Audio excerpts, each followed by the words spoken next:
بسم اللہ الرحمن الرحیم۔ السلام علیکم، welcome to our channel Urdu story centre. نئے آنے والوں سے گزارش ہے کہ ہمارے چینل کو سبسکرائب کر دیجئے اور نوٹیفیکیشن کے حصول کے لیے چینل پر موجود گھنٹی کے بٹن کو ضرور پریس کر دیں۔ پیش خدمت ہے اردو ناول وادی الموت کا اگلا حصہ۔ سگار کیس کو یوں ہی الٹتے پلٹتے اور اس کا ہاتھ اوپنر پر پڑا اور کیس ایک جھٹکے سے کھل گیا۔ جنگلی سردار نے خوف زدہ ہو کر چیخ مارتے ہوئے اپنا چاقو اٹھا لیا، لیکن منوچر نے فوراً ہی کیس لے کر اس کے بے ضرر ہونے کا مظاہرہ کیا۔ اس نے ایک سگار نکال کر سلگا لیا۔ اب سردار اسے حیرت سے دیکھ رہا تھا۔ اس حیرت کے باعث وہ دوبارہ بیٹھ گیا۔ اسے منوچر کے منہ سے دھواں نکلتے دیکھ کر حیرت ہو رہی تھی۔ دھوئیں کا غبار دیکھتے ہی جنگلیوں میں ہلچل مچ گئی، لیکن بعض جو زیادہ بہادر اور متجسس تھے ان کے قریب آ گئے۔ ان کی یہ حالت دیکھ کر ملاح بے ساختہ طور پر ہنسنے لگے۔ تب بھی جنگلیوں کو احساس ہوا کہ نووارد یقیناً دیوتا ہے، کیونکہ صرف دیوتا ہی آگ کھا سکتا ہے۔ ایک گھنٹے تک یہی دوستانہ کیفیت برقرار رہی، لیکن پھر انوار کی وجہ سے ہنگامے نے جنم لیا۔ اسی لمحے کسی نے ایک چاقو اس پر ہاتھ ڈالا تو وہ چیخ اٹھا اور اس نے اپنا چاقو دبوچ لیا، لیکن وہ جنگلی دھینگا مشتی پر اتر آیا۔ یہ چاقو لے لینا چاہتا تھا۔ انوار نے اس کے بازو پر ایک مکہ مارا۔ اس ضرب کا اس شخص پر کوئی اثر نہیں ہوا، لیکن اس کی چیخ نے شہروز کا رد عمل اور ملاحوں کی چیخو پکار سن کر ایک قدم پیچھے ہٹا۔ پھر اس نے اپنے چاقو سے انوار پر حملہ کر دیا۔ انوار خطرہ محسوس کرتے ہی اپنی جگہ سے اچھلا، ساتھ ہی شہروز نے اسے کھینچ کر اپنے عقب میں کر لیا۔ حملہ آور کو وار خالی ہو جانے کے باعث جھٹکا سا لگا اور وہ اپنے ہی جھونک میں شہروز کے سامنے گھٹنوں کے بل گر گیا۔ اب وہ شہروز کے پستول کی نال میں جھانک رہا تھا۔ یہ صورتحال خطرناک تھی، لہٰذا منوچر اپنی جگہ سے اٹھا۔ جنگلی کو یہ اندازہ نہ تھا کہ لبلبی دبانے کی دیر ہے اور اس کا چہرہ بارود سے اڑ جائے گا۔ اس کے چہرے پر خوفناک سی مسکراہٹ تھی۔ ایک ہی سیکنڈ میں ہر بندوق تیار ہو گئی اور لانچ میں نوید ایک بار پھر اپنے مورچے میں جم گیا، لیکن وہ گالیاں بھی دے رہا تھا، کیونکہ اب اس کی فائرنگ کی زد میں عملہ بھی آ سکتا تھا۔ شہروز، منوچر نے آواز دی، لڑکا زخمی تو نہیں ہوا؟ نہیں، لیکن زخمی نہ ہونے کی وجہ صرف خوش قسمتی اور اس کی پھرتی ہے جناب۔ شہروز نے جنگلی کے چہرے سے نظریں ہٹائے بغیر جواب دیا۔ منوچر نے ادھر ادھر دیکھا۔ وہ دراصل ایسا کوئی اقدام نہیں کرنا چاہتا تھا جس کی وجہ سے ان جنگلیوں کو طیش آ جائے، لیکن وہ کسی کمزوری کا مظاہرہ کرنے کے حق میں بھی نہیں تھا۔ اس نے سردار کی طرف دیکھا، لیکن سردار کے چہرے پر محض لا تعلقی کے اثرات تھے۔ اس کے انداز سے برتری کی جھلک بھی نظر آ رہی تھی۔ تب بھی سردار نے پلٹ کر کشتی کی طرف دیکھا۔ اس کے ہاتھ چاقو پر پہنچ گئے۔ اس کے انداز سے ملاحوں میں غصہ پیدا ہونے لگا۔ وہ جنگلی کے لیے سزا کے منتظر تھے، لیکن سردار تو چاقو پر ہاتھ پھیر رہا تھا۔ پھر اچانک ہی سردار نے ایک زوردار قہقہ لگایا، جس کے باعث منوچر خوفزدہ ہو گیا۔ اسے یہ احساس ہوا تھا کہ سردار کا یہ قہقہ دراصل کوئی اشارہ ہے۔ ہر شخص سردار کی طرف دیکھنے لگا اور پھر وہ جنگلی بھی اٹھنے لگا جس نے انوار پر حملہ کیا تھا۔ اپنی جگہ ٹھہرے رہو، شہروز نے غرا کر کہا۔ اس کا حکم تو جنگلی کو سمجھ میں نہ آیا، لیکن لہجہ ایسا تھا کہ جنگلی اپنی جگہ پر ساکت ہو گیا۔ ٹھیک ہے شہروز، ہمیں کوئی نقصان نہیں ہوا، منوچر نے معاملہ ایک دفعہ پھر رفع دفع کرنے کی خاطر کہا۔ یہ محض اتفاق ہے کپتان، اختر نے دانت پیس کر جواب دیا۔ ہاں، لیکن فکر مت کرو، میں ان جنگلیوں کو آگ کی ایک جھلک دکھا دیتا ہوں جس سے یہ کھیل رہے ہیں۔ منوچر نے پرعزم لہجے میں کہا، میں بندوق چلاؤں گا، لیکن اس کا مطلب لڑائی کا آغاز ہرگز نہیں ہوگا۔ ان لوگوں پر یہ ظاہر نہ ہونے دو کہ ہم خوفزدہ ہیں، اور شہروز خدا کے واسطے اس جنگلی کو گولی مت مارنا۔ منوچر سردار کی طرف پلٹا۔ اب بندوق اس نے پھر سنبھال لی تھی۔ اس نے بندوق سیدھی کر کے اپنی طرف اشارہ کیا اور پھر مرنے کا انداز اختیار کیا، لیکن اس پر سردار ہنس پڑا اور اس کے ہنستے ہی باقی تمام جنگلی بھی ہنس پڑے۔ سردار نے مزید کچھ کہا جس پر جنگلی ہنستے ہنستے لوٹ پوٹ ہو گئے اور منوچر گھبرا کر کسی ہدف کو تلاش کرنے لگا۔ سردار اسے مسکرا کر دیکھ رہا تھا، لیکن اب اس کا انداز مختلف تھا، لیکن اس کا چاقو اٹھا ہوا تھا اور دوسرے ہاتھ میں سیگار کیس تھا۔ تبھی منوچر کو ایک ٹیلے پر تاز بیٹھی ہوئی نظر آئی۔ اگرچہ اس وقت منوچر کو چکر آ رہے تھے، مگر اس نے بڑی ہمت کر کے بندوق سیدھی کی، نشانہ لیا اور پھر گولی چلا دی۔ منوچر کو دھکا لگا، مگر نشانہ بالکل درست بیٹھا۔ گولی تاز کے لگی، وہ پھڑپھڑائی اور پھر گر گئی۔ یہ دیکھ کر سردار کا چہرہ نیلا پڑ گیا، منہ کھلا کا کھلا رہ گیا۔ سگار کیس حتیٰ کہ چاقو بھی اس کے ہاتھ سے گر گیا۔ وہ اٹھنے کی کوشش کرنے لگا، اس کی آنکھیں منوچر پر جمی رہیں۔ پھر وہ آہستگی سے اٹھ کر کشتی کی طرف الٹے پیروں چلنے لگا۔ یہ اشارہ کافی تھا۔ جنگلی بے حد خوفزدہ تھے، وہ بھاگنے لگے۔ وہ چیخ چیخ کر کچھ کہہ رہے تھے اور بھاگ رہے تھے۔ شہروز کے سامنے والا جنگلی کانپ رہا تھا اور جس جگہ وہ بیٹھا تھا وہ جگہ گیلی ہو چکی تھی۔ پھر وہ بھی کشتی کی طرف بھاگ نکلا۔ جنگلیوں کے لیے بندوق زمینی چیز ثابت نہ ہوئی۔ وہ اس شخص کو دیوتا تسلیم کر چکے تھے جس کے ہاتھ میں موجود ڈنڈے نے تاز کی موت اگلی تھی۔ وہ انہیں ان سب کو دیوتا سمجھ کر ان سے ڈر کر بھاگے تھے۔ شہروز انہیں بھاگتا ہوا دیکھ رہا تھا کہ اچانک اسے رمفو کی آواز سنائی دی، کپتان کو دیکھیں جناب، وہ گر گیا ہے۔ شہروز بہت تیزی سے گھوما۔ منوچر بندوق سمیت گرا تھا اور بندوق اس کے نیچے دبی ہوئی تھی۔ اس کا چہرہ ریت میں تھا۔ شہروز کے ساتھ ساتھ رمفو بھی منوچر تک پہنچا۔ دونوں نے مل کر بوڑھے کپتان کو اٹھا کر بٹھایا۔ منوچر کی آنکھیں بند تھیں اور ریت پسینے سے گیلے چہرے اور گردن سے چپک گئی تھی۔ داڑھی بھی ریت سے بھری ہوئی تھی اور منہ کھلا ہوا تھا۔ او میرے خدا، کپتان کا چہرہ تو دیکھیں جناب، رمفو نے بھرائی ہوئی آواز میں کہا۔ اسے پانی کی ضرورت ہے، شاہور نے قریب آ کر کہا۔ جاؤ لانچ سے لے آؤ، شہروز نے شاہور سے کہا۔ شاہور لانچ تک جانے کے لیے پلٹا تو شہروز نے مزید کہا، نوید سے کہنا کہ لانچ کو ساحل سے لگا دے۔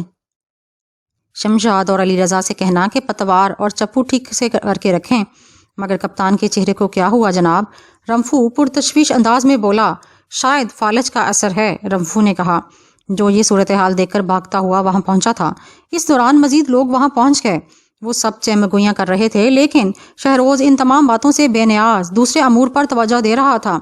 کرش، اس نے کہا، ذرا نظر رکھو کہ جنگلیوں کی کیا مصروفیات ہیں۔ کیا انہوں نے کپتان کو گرتے ہوئے دیکھ لیا ہے؟ نہیں، تم سب مت جاؤ۔ تقریباً تمام افراد جنگلیوں پر نظر رکھنے کے لیے جانے لگے تو اس نے انہیں روک لیا۔ کرش، کافی ہے۔ کرش جلد ہی واپس آ گیا۔ ان میں سے بعض لوگ اسی طرف دیکھ رہے ہیں اور بعض کشتی پر ہیں۔ وہ بہت خوفزدہ نظر آ رہے ہیں جناب۔ میرا خیال ہے کہ وہ لانچ کے قریب سے گزرتے ہوئے خوفزدہ ہیں، نبی بخش نے اپنی رائے کا اظہار کیا۔ پھر اسی دوران شاہور پانی کا ایک ڈول لے آیا۔ چنانچہ شہروز نے منوچر کو اس قدر اوپر اٹھایا کہ وہ اس کے سہارے بیٹھ گیا۔ شاہور نے پانی اس کے منہ سے لگایا۔ چند گھونٹ پانی منوچر کے منہ میں گیا اور کچھ سینے اور داڑھی پر گر گیا۔ تاہم منوچر نے پانی کا لمس محسوس ہوتے ہی آنکھیں کھول دیں۔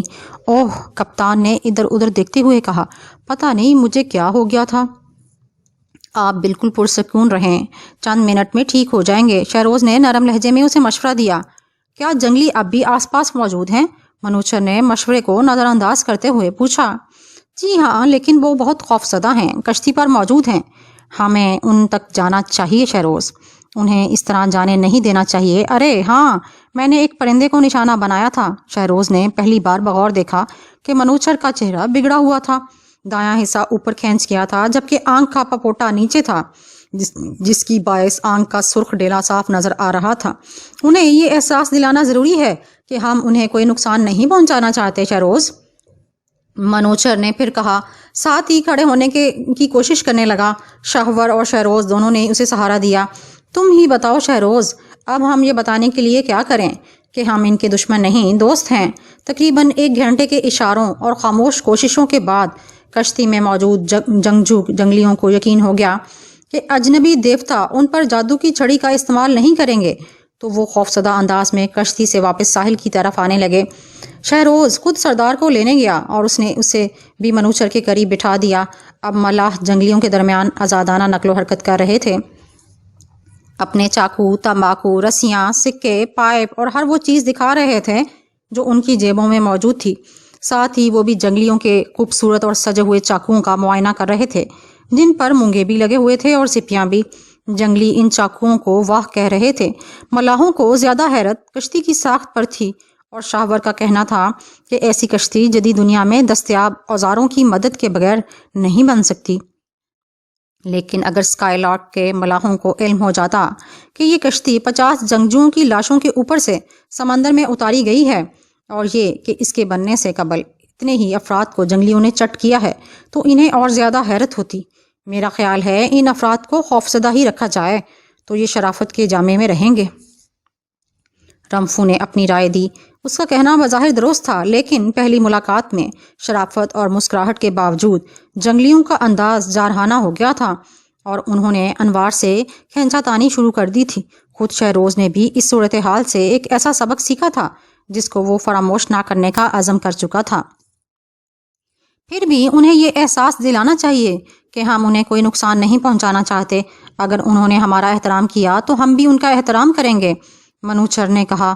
شہروز نے ایک بار پھر شعبدہ بازی کی ضرورت محسوس کی تو کپتان سے کہا کہ وہ ایک بار پھر اپنا محدب شیشہ نکالے۔ انوار کو خشک گھاس وغیرہ جمع کرنے کے لیے بھیج دیا گیا۔ گھاس آ گئی تو کپتان نے شیشہ گھاس کے اوپر رکھ دیا۔ جو ہی گھاس سے دھواں اٹھا تو جنگلی آسا آسا کہتے ہوئے پیچھے ہٹ گئے۔ کپتان نے پھونک مار کر شعلہ بنایا اور جو ہی شعلہ نمودار ہوا جنگلی چیخیں مارنے لگے۔ شہروز نے اشارے سے پانی مانگا تو وہ جنگلی بھاگ کر کشتی سے پانی لے آئے، جو ملاحوں نے دل بھر کر پیا۔ دوپہر کے بعد وہ سب جزیرے کی طرف روانہ ہو گئے، جو انہیں پہاڑی سے نظر آ رہا تھا۔ منوچر کے ساتھ جمیل اور انوار بھی کشتی پر گئے۔ لانچ دیگر ملاحوں کے لیے کو لے کر روانہ ہو گئی، لیکن لانچ کشتی کا ساتھ نہیں دے پا رہی تھی، لہٰذا منوچر سردار کو مختلف شعبے دکھاتا رہا تاکہ کشتی کی رفتار کم رہے اور لانچ ان کے ساتھ ساتھ چلتی رہے۔ وہ ایسے پانیوں سے گزرے جہاں سے تہ نظر آ رہی تھی، پھر گہرے پانیوں سے گزرنا جہاں جہاں مچھلیاں نظر آ رہی تھیں۔ انہیں شارکوں کا ایک جوڑا بھی نظر آیا جو برق رفتاری سے گزر گیا۔ انہیں راستے میں حسین مناظر بھی نظر آئے۔ پھر جزیرہ قریب آنے لگا۔ وہ لوگ جزیرے کی طرف جانے لگے اور اس کی سمت کا اندازہ کرنے لگے۔ انہوں نے دیکھا کہ برق جزیرہ ایک محفوظ کھاڑی کے قریب تھا۔ اس کی ریت دور ہی سے چمک رہی تھی۔ پھر پس منظر میں جزیرے کی چڑھائی نظر آ رہی تھی، جہاں سبزہ ہی سبزہ تھا اور درخت دھوپ میں چمک رہے تھے۔ یہاں کا پانی ہلکا سبز تھا۔ ہم یہاں کب تک رہیں گے جناب؟ اختر نے پوچھا۔ وہ لانچ کے اگلے حصے میں تھا، ساتھ ہی شاہور تھا۔ شہروز نے پہلے اختر اور پھر شاہور کو دیکھا۔ شاید وہ یہ اندازہ لگانا چاہتا تھا کہ یہ سوال اختر نے کس سے کیا ہے۔ شاہور نے کوئی جواب نہیں دیا، لہٰذا شہروز کو ہی جواب دینا پڑا۔ جب تک مرمت کا کام مکمل نہیں ہو جاتا اور اس کا انحصار خود ہم پر ہے۔ اگرچہ سوال بہت مہذبانہ تھا اور شہروز نے بھی کوشش کی تھی کہ جواب میں اس کا لہجہ بھی شائستہ رہے، لیکن وہ اس میں کامیاب نہ ہو سکا۔ اگرچہ اس کی کوئی وجہ نہ تھی، لیکن شاید شہروز سے خوفزدہ تھا۔ شہروز اختر سے خوفزدہ تھا۔ اختر پستہ قامت مگر طاقتور شخص تھا۔ اس کے جبڑے مضبوط تھے اور اس کی آنکھیں بار بار یہی بتاتی تھیں کہ وہ خطرناک دشمن ثابت ہو سکتا ہے۔ وہ بہرحال ذہین تھا۔ شہروز کے نزدیک ملاحوں میں سکندر خان اور کرش شامل تھے، لیکن اختر ایسا شخص تھا جو اپنے تاثرات چھپانے میں ناکام رہتا تھا۔ وہ منہ پھٹ بھی تھا۔ میرا اب بھی یہی خیال ہے کہ ہم ٹھیک نہیں کر رہے، اختر نے ناک سیدھ میں دیکھتے ہوئے کہا۔ وہ پتوار چلاتے ہوئے ادھر ادھر نہیں دیکھتا تھا۔ ہر شخص کو اپنی رائے قائم کرنے کا حق ہے اختر، شہروز نے جواب دیا، لیکن کسی کو کپتان کے فیصلے پر اعتراض کا حق نہیں۔ ہمارا حکم ماننا ہے۔ ویسے بھی کپتان منوچر دنیا کے بہترین ناخداؤں میں سے ایک ہیں۔ درست، نوید نے فوراً تائید کی۔ لوگوں نے ایک دوسرے کی طرف دیکھا، لیکن اس نے منہ سے کچھ نہ کہا۔ 5 منٹ تک وہ اسی طرح پتوار چلاتے رہے۔ پھر نوید نے رک کر اپنی پتوار پانی سے کھینچ لی، منہ اٹھا کر سونگا اور اپنی پتوار پر دوبارہ جھک گیا۔ تمہاری سونگنے کی صلاحیت بہت اچھی ہے نوید، شہروز نے کہا۔ جی ہاں، بہت اچھی خوشبو آ رہی ہے۔ کیا آپ کی مراد اس کھانے سے ہے جو جنگلی تیار کر رہے ہیں؟ کرش نے پوچھا۔ نہیں، اس کی مراد زمین کی مہک سے ہے، نوید نے ہنس کر جواب دیا۔ مجھے تو گیلی مٹی کی بو آ رہی ہے، کرش بولا۔ ہم نے جب پہاڑی جزیرے کو دیکھا تو یہی بو محسوس کی تھی نا؟ حشمت نے فوراً شہروز کی طرف دیکھا۔ کپتان نے یہی کہا تھا۔ ہاں، شہروز نے مسکرا کر سر ہلایا، لیکن مرطوب مقامات پر وہ بخار کی وبا بھی ہوتی ہے، اختر نے منہ بنا کر کہا۔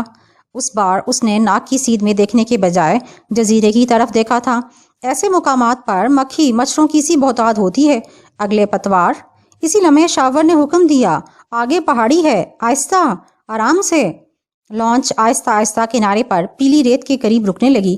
پھر شہروز کے اشارے پر پتواروں کی طاقتور حرکت نے لانچ کو کنارے اور پھر خشکی پر چڑھا دیا۔ شہروز نے آگے دیکھا، منوچر کشتی میں نظر آ رہا تھا، اور جو ہی دونوں کی نظریں ٹکرائیں شہروز کام سا گیا۔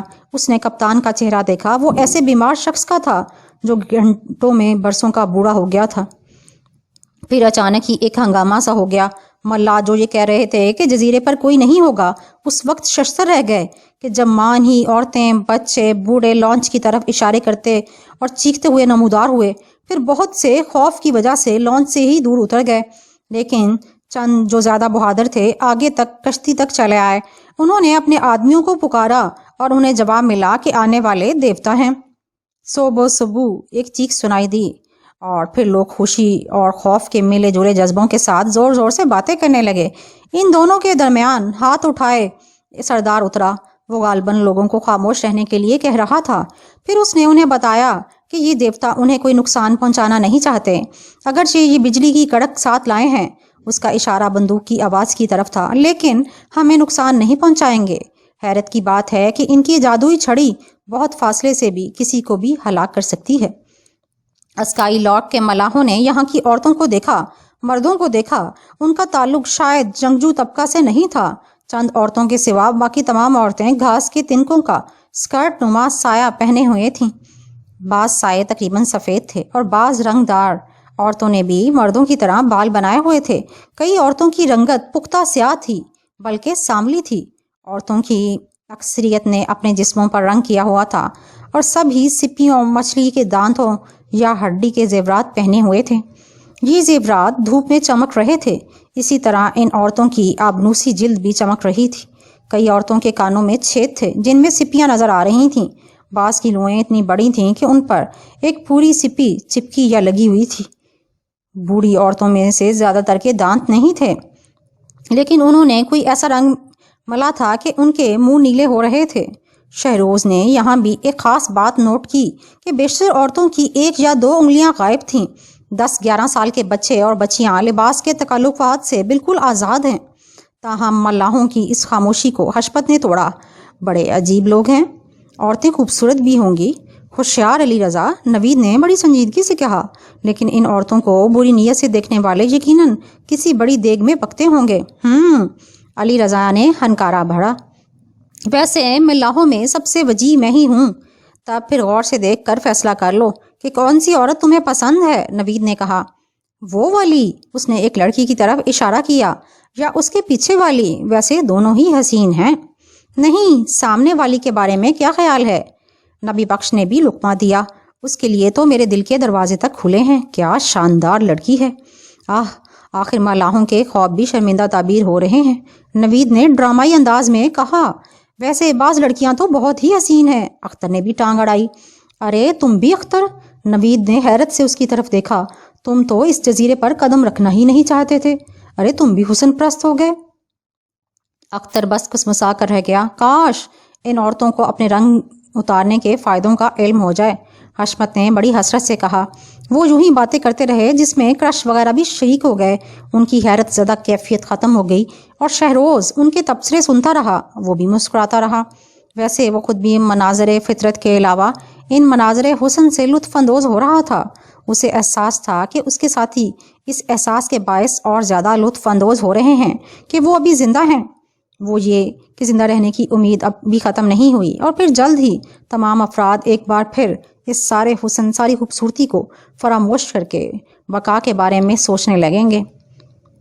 اچانک ہی منوچر اس کی طرف آیا۔ لڑکے بہت خوش نظر آ رہے ہیں شہروز، کاش یہ ہمیشہ ایسے ہی خوش رہیں۔ اس نے کہا، جی ہاں، میں بھی یہ دعا کر رہا ہوں۔ ویسے میں ان سے غیر معمولی طور پر حسین عورتوں سے خوفزدہ ہوں۔ شہروز یہ لڑکیاں کسی اور نسل کی لگ رہی ہیں۔ ان کا رنگ بھی قدرے صاف ہے، بال گھنگریالے اور سخت نہیں ہیں، بلکہ سیدھے اور ریشمی ہیں۔ جی ہاں، میں نے بھی یہ بات نوٹ کی ہے۔ اور اس لڑکی کو دیکھو جو اس بوڑھے کے ساتھ کھڑی ہے، دونوں کا رنگ سانولا ہے، پختہ نہیں۔ شہروز نے اس سمت میں دیکھا جہاں منوچر اشارہ کر رہا تھا۔ وہ لڑکی دوسری عورتوں کی نسبت زیادہ بلند قامت تھی اور تیل کی مالش کے بعد اس کے جسم چمک رہا تھا۔ یہ ایک بھرپور جسم تھا۔ اس کی آنکھیں بڑی اور شوخ تھیں، دانت موتیوں کی طرح تھے اور لبوں کے اندرونی سرخی بھی نظر آ رہی تھی۔ اس کے شانوں پر گہرے سیاہ بال پڑے ہوئے تھے اور پھر نیچے اس کی کمر کو چوم رہے تھے۔ وہ روایتی زیورات سے بے نیاز تھی اور اس کے کانوں میں صرف پھول لگا رکھے تھے۔ اس نے جو سایہ پہن رکھا تھا وہ بھی دوسری عورتوں سے مختلف تھا۔ اس میں ریشم جیسی چمک تھی۔ شہروز اس لڑکی کو دیکھ کر واقعی ششدر رہ گیا۔ اس کی زندگی میں کئی عورتیں آئی تھیں، لیکن یہ لڑکی اس کا دل کھینچ رہی تھی۔ وہاں اور بھی خوبصورت لڑکیاں موجود تھیں، لیکن اس لڑکی میں جو وقار اور تمکنت تھی وہ دوسروں میں مفقود تھی۔ اچانک ہی وہ بقا اور پورٹ نیکسن پہنچنے کا مقصد فراموش کر گیا۔ تب ہی اس لڑکی نے بھی اس کی طرف دیکھا۔ دونوں کی آنکھیں ملیں تو شہروز کو احساس ہوا کہ وہ کس قدر محویت سے لڑکی کو دیکھ رہا ہے۔ وہ یہ سوچ کر جھیم سا گیا کہ یہ لڑکی اس کے انداز کا کیا مطلب نکالے گی۔ اس نے منہ پھیر لیا، لیکن اب پسینہ اس کی پیشانی پر صاف چمک رہا تھا۔ اس پل بھر کے لیے اسے احساس ہوا تھا کہ اس نے کسی پری کو دیکھ لیا۔ اسے یہ بھی احساس تھا کہ دوسری عورتیں زیورات کی وجہ سے اتنی برہنہ نظر نہیں آ رہی جتنی یہ لڑکی نظر آ رہی تھی، کیونکہ اس نے زیورات کا تکلف ہی نہیں کیا تھا۔ منہ پھیرنے کے باوجود اس کے بارے میں سوچتا رہا، اور پھر یہ سوچیں اس نہج پر پہنچ گئیں کہ کیا یہ لڑکی شادی شدہ ہے؟ وہ عمر رسیدہ شخص کون ہے جو اس کے ساتھ کھڑا ہے؟ کیا اس کا باپ ہے؟ پھر اس عالم میں جب منوچر کی آواز آئی تو شہروز کو ایسا لگا جیسے یہ آواز بہت دور سے آ رہی ہو۔ جی، کیا کہا آپ نے؟ شہروز بکھلا گیا۔ میں کہہ رہا ہوں سردار ہمیں ساتھ چلنے کو کہہ رہا ہے، منوچر نے اپنی بات دہرائی۔ لانچ کا کیا ہوگا؟ شاور نے پوچھا۔ یہ سوال اس نے شہروز سے نہیں منوچر سے کیا تھا۔ تب بھی شہروز کو احساس ہوا کہ لڑکی میں کھوئے ہونے کے باعث وہ منوچر اور شاور کے درمیان ہونے والی گفتگو کو نہیں سن سکا۔ وہ ہمیں کہاں لے جانا چاہتا ہے؟ شہروز نے پوچھا۔ شکر ہے تمہیں ہوش تو آیا۔ منوچر کو غالباً اس کی وارفتگی کا احساس ہو گیا تھا۔ پھر وہ شاور کی طرف پلٹا۔ لانچ کی حفاظت کے لیے یہاں کسی کو چھوڑنا ہوگا شاور، اس نے کہا۔ شاید تم بھی یہی کہنا چاہتے تھے۔ جی ہاں بالکل۔ تب پھر ہم دونوں لڑکوں کو یہاں چھوڑیں گے علی رضا۔ حشمت، تم دونوں لانچ کی حفاظت کرو گے۔ اگر کوئی گڑبڑ ہو تو صرف ہوا میں فائر کرنا۔ آواز سنتے ہی ہم تمہاری مدد کو پہنچ جائیں گے۔ میں بھی یہیں رکنا چاہتا ہوں جناب، جمیل نے کہا۔ ٹھیک ہے، تمہاری مرضی، کپتان نے کہا، لیکن تم لوگ ادھر ادھر مٹر گشت نہیں کرو گے۔ یہ کہہ کر وہ آگے بڑھ گیا۔ سردار نے جو اسے دیکھ کر مسکرا رہا تھا قدم اٹھائے۔ منوچر اور سردار کے بعد شہروز اور انوار بھی اس کے پیچھے چل دیے۔ شاور اکیلا تھا اور اس کے بعد دوسرے لوگ بھی ایک ساتھ قدم اٹھا رہے تھے۔ ان سب کے پیچھے نوجوان سردار دوسرے چھوٹے سرداروں کی قیادت میں جنگلی آگے بڑھ رہے تھے۔ شہروز یہ سوچ رہا تھا کہ کیا شاور نے اس لڑکی کو گھورتے ہوئے دیکھ لیا ہے؟ کیا یہ آدم خور ہے جناب؟ انوار نے اچانک ہی اس سے پوچھ لیا۔ سنا تو یہی ہے، شہروز نے مختصراً جواب دیا۔ کیا یہ بہت سو کو کھا چکے ہیں؟ ایک کتاب میں لکھا ہے کہ یہ سب سے زیادہ وحشت ناک آدم خور ہیں۔ اس کے ساتھ ہی وہ یہ سوچ کر کام سا گیا کہ کیا وہ لڑکی بھی آدم خور ہوگی۔ ساحل پر آگے جا کر جنگل تھا اور اس میں ایک راستہ نظر آ رہا تھا۔ اس راستے پر درختوں کی ٹہنیاں جھکی ہوئی تھیں، یہاں خوشبو بھی پھیلی ہوئی تھی۔ ایک خاص بات یہ تھی کہ ان درختوں اور جھاڑیوں میں کوئی پرندہ نہیں تھا۔ راستے ختم ہوتے ہی اچانک ایک مکان سامنے آ گیا، اور یہ بڑی عمارت تھی۔ ان کے چاروں طرف گھاس تھی۔ اس عمارت کو بویوگائی یعنی استقبالیہ کہا جاتا ہے۔ یہاں اجنبیوں کو رکھا جاتا تھا، اور اس میں اسکائی لاٹ کے ملاحوں کی کل تعداد سے 4 گنا سے زیادہ افراد سما سکتے تھے۔ منوچر عمارت کو دیکھ کر خوشی کا اظہار کیے بغیر نہ رہ سکا۔ میرا خیال ہے کہ عمارت ساحل سے زیادہ دور بھی نہیں، اس نے شہروز سے کہا۔ جی ہاں، بمشکل 10-15 منٹ کا فاصلہ ہوگا۔ شہروز کے اس جواب کے ساتھ ہی وہ عمارت میں داخل ہو گئے۔ انہوں نے عمارت کا معائنہ کیا، اس کی دیواروں کو چھو کر دیکھا جو سرخ رنگ کی تھیں۔ چھتیں لکڑی کے بھاری ستونوں پر ٹکی ہوئی تھیں۔ فرش پر ناریل کی چھال کا قالین تھا۔ عمارت کے دونوں طرف بلند پلیٹ فارم تھے جن کا استعمال سونے کے لیے ہوتا تھا۔ قریب ہی ایک اور بڑا کمرہ نظر آیا، اسے غالباً باورچی خانے کے طور پر استعمال کیا گیا تھا، کیونکہ یہاں ایک بڑا تندور تھا۔ ایک طرف الماری نما خلا میں مٹی کے درجنوں برتن رکھے ہوئے تھے، کچھ لکڑی کے برتن بھی نظر آ رہے تھے۔ منوچر نے سردار کے سامنے خوشی کا اظہار کیا، پھر سردار کے اشارے پر وہ باورچی خانے سے باہر آ گئے۔ سردار اب انہیں ایک اور راستے پر لے جا رہا تھا۔ یہاں 500 گز دور ایک اور مکان نظر آیا۔ یہ اگرچہ چھوٹا مکان تھا، لیکن اس کی تعمیر میں زیادہ نفاست سے کام لیا گیا تھا۔ اس کے اندر سجاوٹ بے مثال تھی، اور یہ ایک بلند پلیٹ فارم تھا۔ یہاں صرف منوچر اور شہروز کو اندر داخل ہونے کے لیے کہا گیا۔ اس کے ساتھ نوجوان سردار بھی اندر داخل ہوئے۔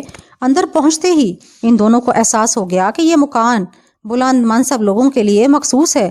فرش پر کسی چیز کا بنا ہوا ایسا قالین تھا جس کی موٹائی 6 سے 8 انچ تھی۔ یہ قالین حیرت انگیز طور پر نرم بھی تھا۔ سونے کے لیے مخصوص پلیٹ فارم بھی ننگے نہ تھے۔ یہاں حسن اور خنکی کا احساس بہت واضح تھا۔ سردار نے اشارے سے کہا کہ یہ منوچر اور شہروز رہیں گے یہاں۔ اس کے چہرے پر ایک مسکراہٹ تھی۔ کیوں؟ ٹھیک ہے؟ منوچر نے شہروز کی طرف دیکھا، مگر اس طرح ہم باقی لوگوں سے الگ ہو جائیں گے۔ شہروز نے اپنی رائے دی۔ ہاں یہ بات تو ہے، لیکن اس میں کوئی حرج بھی نہیں۔ یہ جو چاہتے ہیں انہیں کرنے دیں۔ بشرط یہ کہ ہمارا نقصان نہ ہو۔ میرا خیال ہے یہ ہمیں ملاحوں کا سردار سمجھ رہے ہیں، ویسے یہ بہت چالاک لوگ ہیں، انہوں نے ہمیں کتنی جلدی اپنے لوگوں سے الگ کر دیا۔ شہروز نے کہا، اس کا مطلب یہ ہوگا کہ بڑے مکان میں شاہور لوگوں کا کمانڈر ہوگا۔ شہروز نے اندازہ لگا لیا کہ شاہور پر منوچر کو اعتماد نہیں۔ منوچر کچھ دیر سوچتا رہا، پھر اس نے شہروز سے کہا، اس شخص کا نام کیا ہو سکتا ہے؟ میرا خیال ہے ہم اسے والے کہہ سکتے ہیں۔ وہ کیسے؟ ساحل پر بعض لوگ اسے جس نام سے پکار رہے تھے وہ والے سے شروع ہوتا ہے، شاید اس کا نام یوک ہے۔ اسی لمحے سردار اچھل پڑا، اس نے شاید اپنی زبان کا لفظ سن لیا تھا۔ اس نے ہلکی سی چیخ ماری اور پھر اپنی طرف اشارہ کر کے بولا، یوک یوک۔ شہروز نے مسکرا کر نام دہرایا، یوک۔ سردار نے کئی بار سر ہلایا، اس پر شہروز نے اپنی انگلی کا اشارہ کر کے اپنا نام لیا، لیکن کئی بار کی کوشش کے باوجود اس کا نام نہ دہرا سکا۔ لیکن پھر کئی بار کوششوں کے بعد اسے شاہروز کہنے میں کامیاب ہو گیا۔ بولو نوو دادا، بولو نوو دادا۔ سردار نے نوجوان سردار کی طرف اشارہ کر کے کہا، نوو دادا۔ اس کا اشارہ چھوٹے سردار کی طرف تھا۔ لیکن نو کا مطلب کیا ہے؟ منوچر نے شہروز سے پوچھا۔ شاید اسے ہاں کے لیے استعمال کرتے ہیں۔ کمال ہے، تم تو بہت جلد ان کی زبان سیکھ جاؤ گے۔ منوچر بہت خوش ہو رہا تھا۔ ذرا اس جزیرے کا نام تو دریافت کرنے کی کوشش کرو۔ شہروز نے زمین اور پھر چاروں طرف کئی بار اشارہ کیا اور سردار پہلے تو حیرت سے اس کی طرف دیکھتا رہا، لیکن چند کوششوں میں شہروز یہ معلوم کرنے میں کامیاب ہو گیا کہ جزیرے کا نام اولیویا ہے۔ اس کے بعد اس نے انہیں منوچر کا نام سکھانے کی کوشش کی، لیکن انہوں نے زیادہ دلچسپی نہ لی۔ انہوں نے منوچر کو صرف چیف یعنی بڑا سردار ہی کہنے پر اصرار کیا۔ یارک کے چہرے پر خوشی دیکھ کر شہروز کو ایسا لگا جیسے منوچر کا منصوبہ اور حکمت عملی کامیاب رہی، لیکن اس کی چھٹی حس اسے بار بار خبردار کر رہی تھی۔ اس کے برعکس غالباً منوچر کے سر پر اب کوئی بوجھ نہ تھا۔ اس کے سوتے ہوئے چہرے پر خوشی کے آثار بہت نمایاں تھے۔ اس کے منہ اگرچہ بہت اب قدرے ٹیڑھا تھا، لیکن ذہنی کیفیت اعتدال پر آ چکی تھی۔ یارک ادھیڑ عمر کا تھا، اس کی ناک پھیلی ہوئی تھی، چہرہ چپٹا تھا، ہونٹ موٹے موٹے تھے۔ میں اب لیٹ کر آنکھیں بند کر لینا چاہتا ہوں شہروز، منوچر نے اچانک ہی کہا۔ آرام کرنے کو جی چاہ رہا ہے، روشنی ویسے بھی بری لگ رہی ہے، آپ لیٹ جائیں اور باقی سب مجھ پر چھوڑ دیں۔ نہیں، کپتان نے اچانک ہی اپنا ارادہ بدل دیا، ابھی آرام کا وقت نہیں آیا۔ آؤ ذرا لڑکوں سے مل کر ان انتظامات کے بارے میں گفتگو کر لیں۔ پھر وہ دونوں باہر چلے آئے۔ سنو شہروز، منوچر نے انتہائی دھیمے لہجے میں کہا، ہم یہاں ضرورت سے ایک سیکنڈ بھی زیادہ نہیں رکیں گے۔ لانچ تیار ہے اور ہمارا رخ میکسن کی طرف ہوگا، لیکن جب تک ہم یہاں ہیں ان جنگلیوں سے کسی قسم کی دشمنی مول لینا مناسب نہیں۔ یہ درست ہے کہ ہمارے پاس بندوقیں ہیں، لیکن یہ بھی حقیقت ہے کہ ہماری تعداد آٹے میں نمک کے برابر ہے۔ ہم انہیں محض اپنے رویے سے ہی زیر کر رہے ہیں، اور اس کا بہترین طریقہ یہ ہے کہ ان کی عورتوں سے دور رہا جائے۔ منوچر نے یہ کہہ کر شہروز کو بغور دیکھا اور پھر مزید کہا، یہی واحد طریقہ ہے، اور یہی بات اس نے دوسرے بلاہوں سے بھی کہی۔ لیکن اگر وہ عورتوں کے مسئلے پر کسی منفی رد عمل کا مظاہرہ نہ کریں تب؟ یہ سوال پوچھنے والا اختر تھا۔ ممکن ہے عورتیں برا نہ مانیں اختر، لیکن مرد ضرور مانیں گے، اور ان کے اس مسئلے پر ناراضگی ہی ہنگامہ اور لڑائی کو جنم دے سکتی ہے۔ یہ یاد رکھو کہ ہم اسکائی لاک میں نہیں، ہمارا جہاز ختم ہو چکا تھا، لانچ طویل سفر کے قابل نہیں۔ شاور، تم اس عمارت میں ان لوگوں کی کمان کرو گے، اور اگر کوئی عورتوں کے بارے میں اس حکم کی منافی کرے تو فوراً رپورٹ کرو گے۔ ٹھیک ہے جناب، شاہور نے سپاٹ لہجے میں کہا، اور حکم عدولی کرنے والے کو کوڑے مارے جائیں۔ منوچر نے ایک بار دو ٹوک الفاظ میں اعلان کیا، جس پر کئی ملاحوں نے ایک دوسرے کو دیکھا۔ نوید مسکرا دیا۔ وہ عجیب سرشت کا مالک تھا، اور اس کی یہ مسکراہٹ اس کے ٹھوس کردار کا آئینہ دار تھی، یا شاید وہ یہ سوچ رہا تھا کہ کوڑے کھانے میں کتنا مزہ آتا ہے۔ لانچ کی نگرانی کے لیے تمہیں ایک لنگر کی ضرورت ہوگی شاور، منوچر نے کہا۔ نگرانی کے لیے ضرورت رات کو ہوتی ہے، نگرانی کرنے والے مسلح ہوں گے، باقی لوگ لانچ کو خالی کرنے کا کام سر انجام دیں گے، اور سارا سامان اس بڑی عمارت میں لایا جائے گا۔ شاہور سر ہلاتا رہا۔ کل تہوار کا دن ہے، غالباً منوچر کو علم تھا کہ کل عید کا روز ہے۔ کل ہم آرام کریں گے، لیکن یہ خیال رکھیں گے کہ ہم اپنے جہاز پر نہیں۔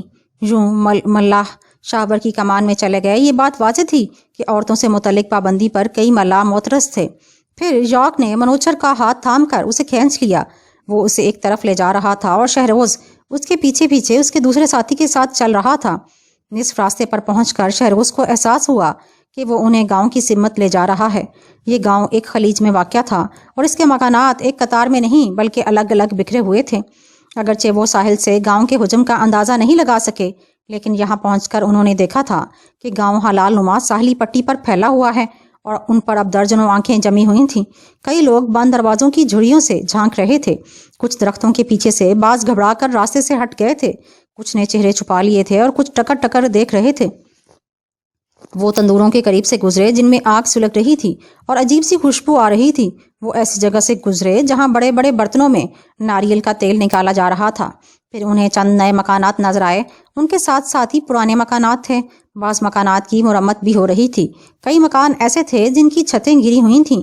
یہ ان بچوں کے مکانات تھے جو یتیم اور لاوارث تھے، اور ان مکانوں کو ان بچوں کے جوان ہونے کا انتظار تھا، تب ہی ان کی اثر نو تعمیر ممکن تھی۔ پھر وہ گاؤں کے وسط میں ایک چوک پر پہنچے جسے لالا کہا جاتا تھا، یعنی انہیں محبت کی پہلی جھلک نظر آئی جو شکالا کہلاتا تھا، یعنی دیوتاؤں کا گھر۔ لالا سے گزر کر وہ شکالا تک پہنچے جس کی گنبد نما سمت 15 فٹ بلند تھی۔ اس میں زینہ بھی تھا۔ نچلے حصے میں کئی مقدس پتھر تھے۔ ایک بڑے پتھر کو انتہائی خوبصورتی اور ریشمی کپڑے سے سجایا گیا تھا۔ محبت کا صرف ایک ہی دروازہ تھا، ہر دیوار میں کھڑکیاں تھیں۔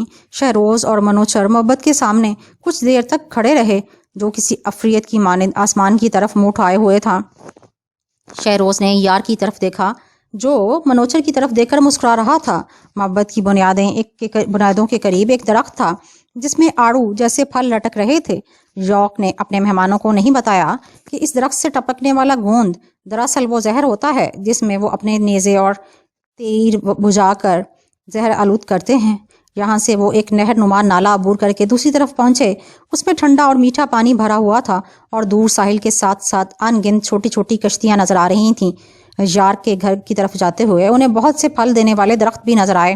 یارک کے گھر کو دیکھ کر انہیں اتنی ہی حیرت ہوئی جتنی محبت کو دیکھ کر ہوئی تھی۔ وہ پہلے ایک باغ میں داخل ہوئے جو درختوں سے بھرا ہوا تھا اور جن کے پتے ہوا کے دوش پر تالیاں بجا رہے تھے۔ یہاں سمندر کی گڑگڑاہٹ بھی صاف سنائی دے رہی تھی۔ وہ یارک کی سرکردگی میں اندر داخل ہوئے۔ اس مکان کی چھتیں مستطیل تھیں اور دیواریں خوبصورت، اندر انتہائی خوشگوار خنکی کا احساس ہو رہا تھا۔ وہاں انہوں نے وہ 10 ستون دیکھے جن پر عمارت کھڑی ہوتی تھی۔ تمام ستون سیاہ رنگ کی چھال میں ملفوف تھے۔ فرش پر جو قالین تھے وہ انتہائی نفاست سے بنے گئے تھے اور ان میں پیر دھنس رہے تھے۔ اندر کی سجاوٹ بھی دیدنی تھی۔ جب وہ آرام دہ نشستوں پر بیٹھے تو یارک کے چہرے پر طمانینت تھی، اور کیوں نہ ہوتی، دیوتا اس کے گھر آئے تھے۔ پھر اچانک کئی جنگجو اندر داخل ہوئے۔ ان کے ہاتھ میں 3 فٹ لمبا لکڑی کا ایک بڑا پیالہ تھا جس کو انہوں نے یارک اور مہمانوں کے سامنے کچھ فاصلے پر رکھا۔ شہروز پیالے کو دیکھ کر حیرت زدہ رہ گیا۔ یہ پیالہ لکڑی کے ایک ہی ٹکڑے سے بنایا گیا تھا اور اس میں کوئی جوڑ نظر نہیں آ رہا تھا۔ جلد ہی مکان جنگجوؤں سے بھرنے لگا۔ اگرچہ وہ غیر مسلح تھے لیکن انہوں نے حالت جنگ کا حلیہ بنا رکھا تھا۔ مکان میں داخل ہونے سے قبل وہ گھٹنوں کے بل جھکتے اور پھر ایک طرف ہو جاتے۔ غالباً ان کو یارک کے سامنے کھڑے ہونے کی اجازت یا پھر جرأت نہ تھی۔ وہ تقریباً 50 تھے اور سب کے سب پیالے سے دور بیٹھے ہوئے تھے۔ کچھ افراد پیالے سے پیچھے نصف دائرے کی شکل میں کھڑے ہو گئے۔ ان کے چہرے یارک اور مہمانوں کی طرف تھے۔ انہی میں سے ایک گھٹنوں کے بل چلتا ہوا اپنے سردار اور مہمانوں تک پہنچا۔ اس نے ناریل کے خولوں سے بنے ہوئے پیالے ان کے سامنے رکھ دیے۔ ان پیالوں پر خوبصورت سی پالش کی گئی تھی جبکہ اندرونی حصہ چمک رہا تھا۔ تب بھی 6 جوان عورتیں اندر داخل ہوئیں اور تیزی سے پیالے کے بائیں طرف سر جھکا کر بیٹھ گئیں۔ ارے واہ شہروز، منوچر نے مسکرا کر کہا، تمہارے تو مزے آئے، خود میرے بوڑھے خون میں کڑھی جیسا ابال آ رہا ہے۔ شہروز مسکرا کر خاموش رہا۔ یہ عورتیں دوسری عورتوں کے برعکس سبز پتوں کا لباس پہنے ہوئے تھیں جو ان کے گھٹنوں تک تھے۔ ان کی کلائیوں پر تازہ پھول بندھے ہوئے تھے۔ ان عورتوں کی رنگت سیاہ شہد کی مانند تھی اور جسم کے تمام حصے تیل کی وجہ سے چمک رہے تھے۔ کسی نے ہر لڑکی کو تازہ نکالی گئی جڑیں تھما دیں اور لڑکیاں ان جڑوں کو چبانے لگیں۔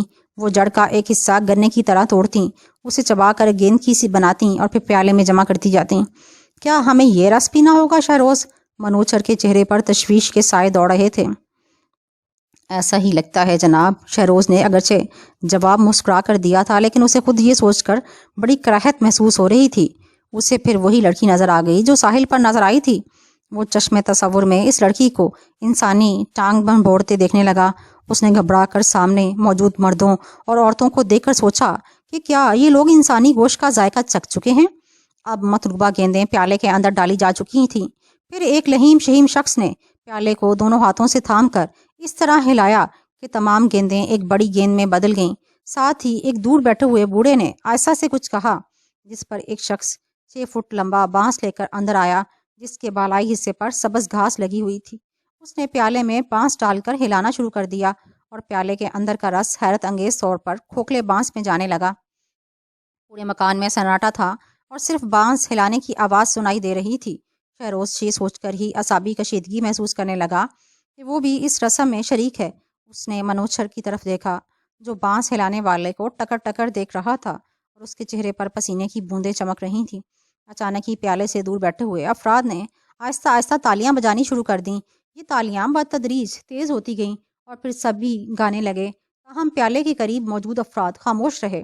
اسی شور میں ایک شخص جو پھولوں سے لدا ہوا تھا اندر داخل ہوا۔ اس کے ہاتھ میں ایک پیالہ تھا جو اس نے بانس والے کو کے سامنے کر دیا۔ بانس اٹھا کر اس پیالے میں اسے ٹپکا دیا گیا۔ پھولوں سے لدے ہوئے شخص نے 1 گز کے فاصلے سے یہ پیالہ یارک کی طرف بڑھایا۔ گیت کی آواز بلند ہوئی، ساتھ ہی پیالہ ہاتھ میں لیے ایک شخص نے رقص شروع کر دیا۔ کچھ ہی لمحوں میں یارک اٹھا، اس کا جسم تھر تھر کانپ رہا تھا اور پھر تھڑکتے تھڑکتے وہ بیٹھنے لگا، اور پھر اس نے پیالہ لے کر منوچر کو پیش کر دیا۔ منوچر کو یہ مشروب پینا تھا۔ اس نے جبر کر کے اس کا ایک گھونٹ لیا، پھر مان ہی خاموشی چھا گئی۔ لیکن جو ہی منوچر نے مشروب ختم کیا، رقص پھر شروع ہو گیا۔ مشروب اسی انداز میں ایک شخص نے یارک کو اور پھر شہروز کو پیش کیا۔ شہروز نے مسکراتے ہوئے مشروب پی لیا، لیکن وہ جانتا تھا کہ وہ مشروب پیتے ہی کتنی کراہت محسوس کر رہا تھا۔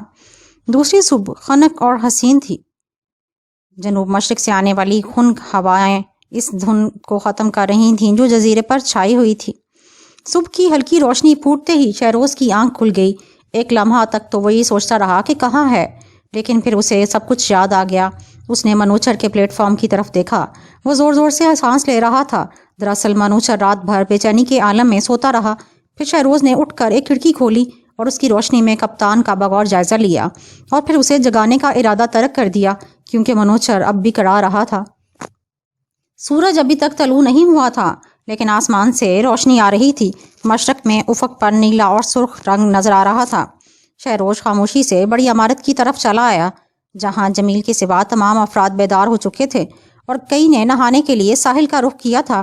شہروز نے جمیل کو جگا کر کچھ دوائیں دیں اور پھر انوار کے بارے میں کچھ ہدایت دے کر اپنے مکان کی طرف واپس آ گیا جہاں اب منوچر بھی بیدار ہو چکا تھا۔ لڑکوں کا کیا حال ہے شہروز؟ منوچر نے اسے دیکھتے ہی پوچھا۔ سب ٹھیک ہیں، بعض ساحل پر نہا رہے ہیں۔ اور جمیل؟ میں اسے دوائیں دے آیا ہوں۔ آپ کا سر درد اب کیسا ہے؟ درد تو اب بھی ہو رہا ہے، منوچر نے ایک طویل سانس لے کر کہا۔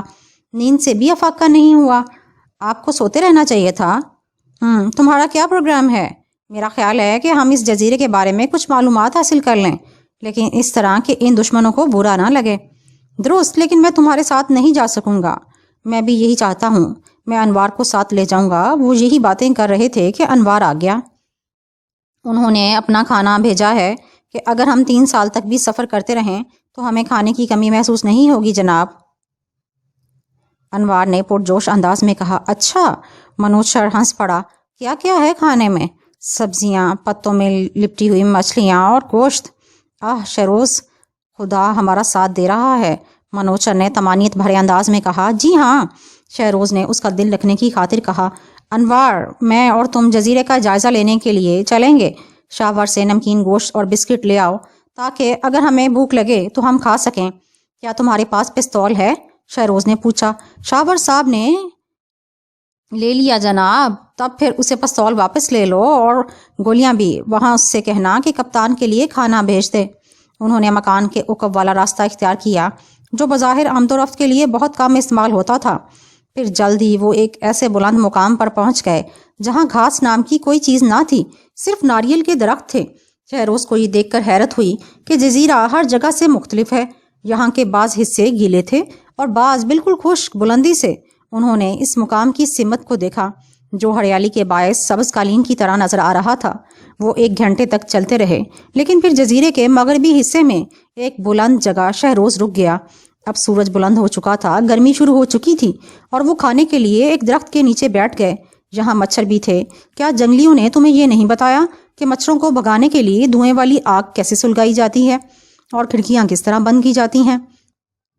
شہروز نے اچانک ہی پوچھ لیا۔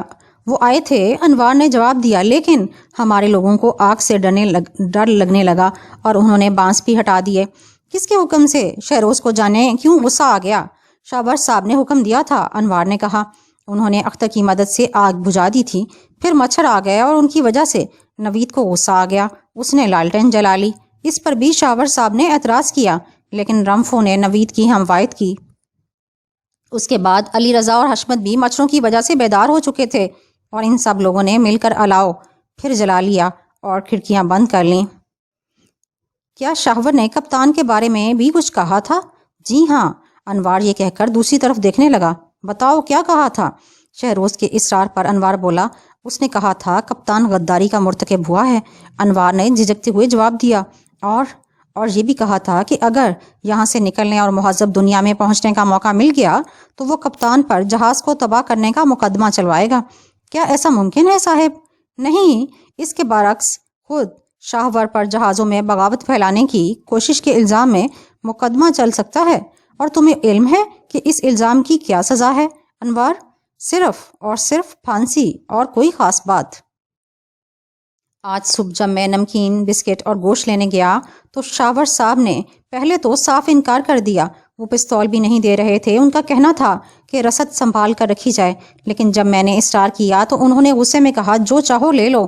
پھر جب میں یہ سامان لے کر نکلا تو اختر نے بھی میرا راستہ روکا اور اس سے میری باقاعدہ تکرار ہو گئی۔ میں بھی غصے میں آ گیا۔ میں نے اسے راستے سے ہٹانے کے لیے گولی مارنے کی دھمکی دی۔ اس پر شاور صاحب نے آگے بڑھ کر اختر کو کھینچا اور خبردار کیا کہ اگر اختر نے ہاتھ اٹھایا تو وہ اس کو سزا دیں گے۔ اس پر اختر نے کہا، آپ نے تو ہتھیاروں کے بارے میں… وہ اتنا ہی کہہ پایا تھا کہ شاور صاحب نے اسے تھپڑ مار دیا اور اختر کے منہ سے خون نکلنے لگا۔ پھر شاور صاحب میری طرف پلٹے۔ انہوں نے کہا کہ جاؤ کپتان سے کہنا کہ ان کا کھانا بھجوا دوں گا۔ میں چل دیا، لیکن میں شاور صاحب کی وہ بات سن لی۔ وہ دھیمے لہجے میں کہہ رہے تھے، کیا مروانا چاہتے ہو؟ تم اتنے منہ پھٹ کیوں ہو؟ کوئی بات ہضم نہیں کر سکتے؟ آخر اب تمام باتوں کا کیا مطلب ہے؟ شہروز صاحب، انور نے سب کچھ بتا کر پوچھا، یہ واقعہ کسی اور نے بھی دیکھا انوار؟ میرا خیال ہے کہ نہیں۔ زیادہ تر لوگ آنے والے کھانے کو دیکھ رہے تھے یا ساحل پر تھے، اور کھانا باورچی خانے میں تھا، لیکن شاید جمیل نے کچھ دیکھا یا سنا ہو۔ وہ اندر ہی لیٹا تھا۔ شاہور کی اس حرکت پر شہروز بہت کچھ سوچنے پر مجبور ہو گیا۔ اسے خدشہ تھا کہ شاہور جہاز میں بغاوت پھیلانے کی کوشش کر رہا ہے، لیکن سوال یہ تھا کہ اس کے ساتھ کتنے آدمی ہیں؟ یہ سوال بڑا اہم تھا۔ بظاہر اختر تو اس کے ساتھ ہی تھا، ممکن ہے کہ دوسرے بھی اس کے ہم نوا ہوں۔ ممکن ہے شاہور کی ان کی حرکتوں اور اختر کے اقدام کا کوئی خاص مقصد نہ ہو انوار، لہٰذا میں اس بارے میں زیادہ نہیں سوچوں گا۔ اس نے کچھ دیر کے بعد کہا، اختر کی فکر مت کرو، وہ تمہیں کچھ نہیں کہے گا۔ تم نے شاور کی تنبیہ تو خود سن لی ہے۔ میرا خیال ہے شاور تمہیں پسند کرتا ہے۔ چند لمحوں کے بعد وہ جزیرے کے بارے میں مزید معلومات جمع کرنے کے لیے اٹھ گئے۔ وہ بلندی ہی پر چلتے رہے۔ اس بار ان کا رخ جنوب کی سمت تھا، اور شہروز خاموشی سے ہر چیز کی تفصیل ذہن نشین کر رہا تھا۔ اس نے انوار کو بھی تمام باتیں ذہن نشین کر لینے کی ہدایت کی تھی۔ صاحب، انوار اچانک ہی ایک جگہ پہنچ کر اچھل پڑا، دیکھیں وہی کشتی نظر آ رہی ہے جو ہمیں جزیرے تک لائی تھی۔ شہروز نے دیکھا کہ کشتی تیزی سے جھیل میں سفر کر رہی تھی۔ یہ تو ذرا بڑی کشتی ہے، اس نے کہا۔ یارک والی؟ یہ کہنا مشکل ہے، شہروز نے جواب دیا۔ ممکن ہے کہ اس کے پاس ایک سے زیادہ کشتیاں ہوں۔ ہم نے گاؤں میں چھوٹی چھوٹی کشتیاں تو دیکھی ہیں، لیکن اتنی بڑی کشتی ہمیں کہیں نظر نہیں آئی تھی۔ تب پھر یہ کشتی کسی اور جزیرے کی ہوگی جناب۔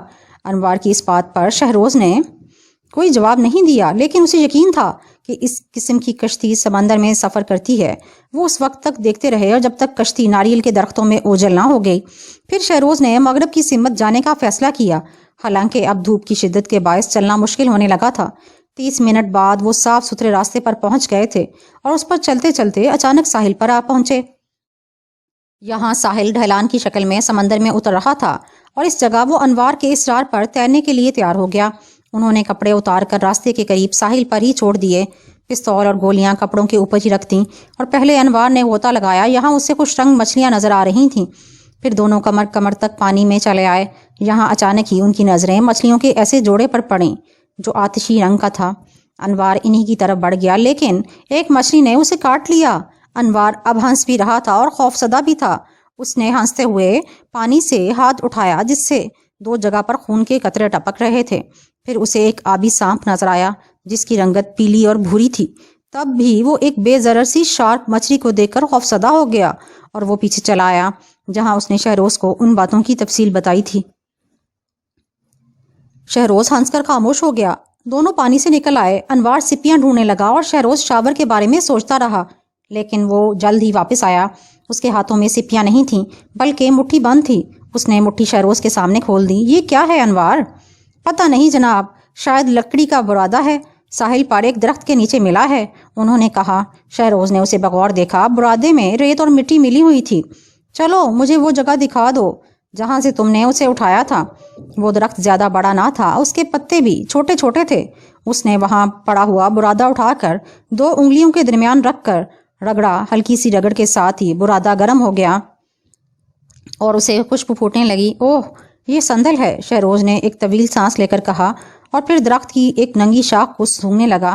انوار، شہروز بہت جوش میں تھا۔ پھر اس نے درخت کے گرد رقص کرنا شروع کر دیا۔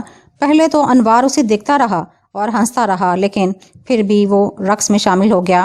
یہ تو خزانہ ہے انوار، خزانہ، شہروز نے کہا۔ سب سے قیمتی لکڑی ہے یہ۔ اسے یہ بھی احساس تھا کہ جنگلیوں کے جسم سے سندل کی خوشبو آتی ہے۔ کپڑے پہنتے ہوئے بھی وہ سندل کی لکڑی کے بارے میں سوچ رہا تھا، لیکن اسے یہ بھی احساس تھا کہ درخت کاٹ کر ساتھ لے جانا بعد کی بات ہے۔ فی الحال تو انہیں اپنی بقا کی فکر کرنی چاہیے۔ وہ اداس سا ہو گیا۔ پورٹ نیکسن یہاں سے بہت دور تھی۔ لانچ کی مرمت کرنی تھی۔ اس مشن میں شاہور کا کردار پہلے ہی مشکوک ہو گیا تھا۔ پھر لانچ کے ذریعے سمندر میں پہنچنے کے بعد انہیں ایسا جہاز تلاش کرنا تھا جو ان کی مدد کر سکے۔ انوار، اس نے کچھ سوچ کر کہا، لکڑی کے بارے میں تم کسی کو کچھ نہ بتاؤ گے؟ کپتان کو تو میں خود مطلع کر دوں گا، لیکن ملاحوں کو یہ بات معلوم نہیں ہونی چاہیے۔ پھر وہ واپس چل دیے۔ حالانکہ سورج پوری شدت سے چمک رہا تھا، لیکن پگ ڈنڈیوں پر درختوں کا سایہ تھا۔ وہ پگ ڈنڈی پر یہ سوچے بغیر چلنے لگے کہ یہ کہاں لے جائے گی۔ تب بھی کہیں آگے سے انہیں ایک آواز سنائی دی۔ وہ فوراً رک گئے۔ یہ آواز نہ تو بلند تھی اور نہ دور۔ یہ تو کسی عورت کی آواز تھی جناب۔ انوار نے سرگوشی کی، لیکن شہروز نے اسے خاموش رہنے کا اشارہ کیا اور خود بھی ساکت کھڑا رہا۔ چند لمحوں کے بعد جب وہ آواز دوبارہ سنائی دی تو وہ ایک طویل سانس لے کر بولا، ہاں، ممکن ہے کسی عورت کی آواز ہو، لیکن اسی لمحے ایسا لگا جیسے بند آوازوں کی کھڑکی کھل گئی ہو۔ اب انہیں چیخ سنائی دی اور اس کے بعد گھاس میں دھینگا مچھتی سی محسوس ہوئی۔ شہروز نے اپنا پستول نکال لیا اور انوار کو ساتھ لے کر ایک ایسی جگہ کی طرف دوڑ گیا جہاں وہ چھپ سکتے تھے۔ یہاں گھاس بہت گھنی تھی۔ وہ انوار کو گھاس میں دھکیل کر ایک گرے ہوئے درخت کی آڑ میں بیٹھ گیا۔ اس نے دوسرا پستول بھی نکال کر بھر لیا اور پھر سیدھے ہاتھ میں پستول لے کر کسی نقل و حرکت یا واقعے کا انتظار کرنے لگا۔ یہ جنگل کا سب سے گھنا حصہ تھا۔ یہاں ہوا بھی بھاری تھی، زمین کی مہک آ رہی تھی اور ارد گرد مچھروں کا انبار تھا۔ پھر ٹہنیاں ٹوٹنے کی آواز آئی۔ اس کے بعد عورت کی دوسری چیخ سنائی دی۔ ایک ہی لمحہ بعد قدرے دور گھنی جھاڑیوں کی دیوار ٹوٹی اور ایک لڑکی بھاگتی ہوئی نمودار ہوئی۔ وہ روتی ہوئی پگڈنڈی پر آ گری، پھر اٹھی اور کسی خوف کے باعث بھاگنے لگی۔ اس کی گردن اور شانوں پر خون نظر آ رہا تھا۔ شانوں کے نیچے کے ایک حصے پر بھی خون نظر آ رہا تھا۔ یہ وہی لڑکی تھی جس کو شہروز نے ساحل پر دیکھا تھا۔ اس کا جسم سن سا ہو گیا۔ لڑکی کے پیچھے کوئی اور بھی تھا۔ شہروز نے اپنے اندر نفرت اور عداوت کا ایک عجیب سا جذبہ محسوس کیا۔ یہ لڑکی، وہ لڑکی کا خون دیکھ کر دیوانہ ہو گیا اور اس نے گولی چلا دی اور جنگل اس کی آواز سے گونج اٹھا۔ گولی جو ہی چلی، اس آدمی نے بھی شہروز کو دیکھ لیا۔ اس کے چہرے پر خوف تھا اور اس سے قبل کہ وہ کوئی قدم اٹھاتا گولی اس کے ناک کے اوپر لگی۔ لڑکی ایک اور چیخ مار کر گر پڑی، لیکن شہروز نے اسے گرتے ہی ہوئے نہیں دیکھا تھا، کیونکہ وہ تو دوسرا پستول نکال کر دوسرے آدمی کو دیکھ رہا تھا جو پہلے آدمی کے عقب سے نمودار ہوا تھا۔ اس آدمی نے چیخ کر کچھ کہا، لیکن دوسری گولی اسے بھی چاٹ گئی۔